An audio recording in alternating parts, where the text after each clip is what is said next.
Hello, I'm Jeremy Gray, and this is Camped Out with Indiana Football. Today, we're going to talk to the wide receivers, including Kofi Hughes, Jamonne Chester, and nationally regarded wide receivers coach Kevin Johns. All right, guys, talk about the new staff, the up-tempo offense. It's got to be exciting for a wide receiver. Yeah, it's fun to move up tempo just because we're all in shape. Coach has got us in shape, and I know that defense are going to have a little bit of trouble with that.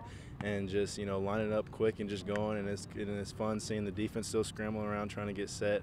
And I think it's going to be a really good thing. Your feelings about playing that fast? Yeah, I kind of like playing that fast. I mean, as receivers, we run all day. I mean, that's our job. So I really like the up-tempo offense. It's pretty cool.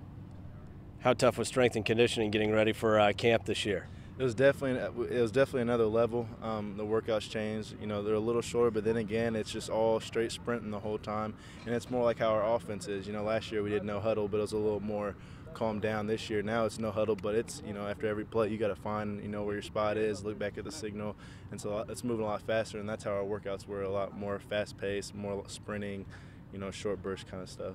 Talk about DeMarlo's leadership at the wide receiver position, as he's kind of the senior staff member of this group. Yeah, he is, man. He's like a big brother to all of us, man. Like we kind of we look up to him a lot, Tandy gone last year, we looked up to him too. So we got DeMarlo for another year, so he's really helping us out, trying to build that. Coach Johns, nationally respected as a wide receivers coach. He makes lists of top 10 position coaches in the country. What's it like to work with him? He knows everything. He knows all, and so every time we come into the meeting room, you got to lock in because he is going to teach you something new every day.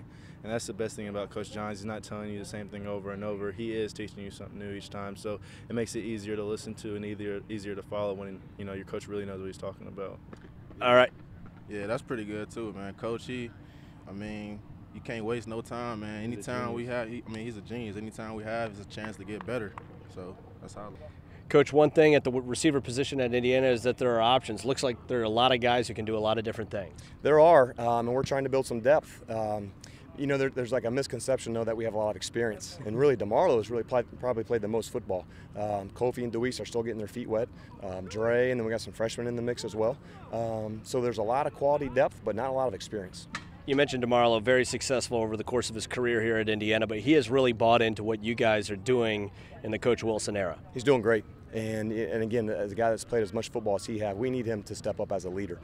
He challenges himself every day. He's great in the meeting room, watching film and speaking up. So I've been very pleased with what he's done so far. You mentioned Kofi. He was the guy who looked good in some of those spring scrimmages and seems to play well when those lights are turned off. He does good. He's a gamer. He's a high school quarterback, and typically quarterbacks have a little bit of savviness to him. But again, he's still learning and growing and learning about that inside position and really what it takes to be that close to the football and make big plays for us. And then Cody Latimer is a guy a lot of people are really excited about. Cody's doing great. Along with Jay McCants and Shane Wynn, all those freshmen are really doing well. Those guys were here in the summer, and they really have given them a chance to help us this fall. And then at the quarterback position, there are three guys who are still in the mix, seemingly delivering the football pretty well. They're doing great. And every day we're building. Every day we're installing some more, and we're putting more pressure on them. But they're competing well, they're leading well, and so far so good.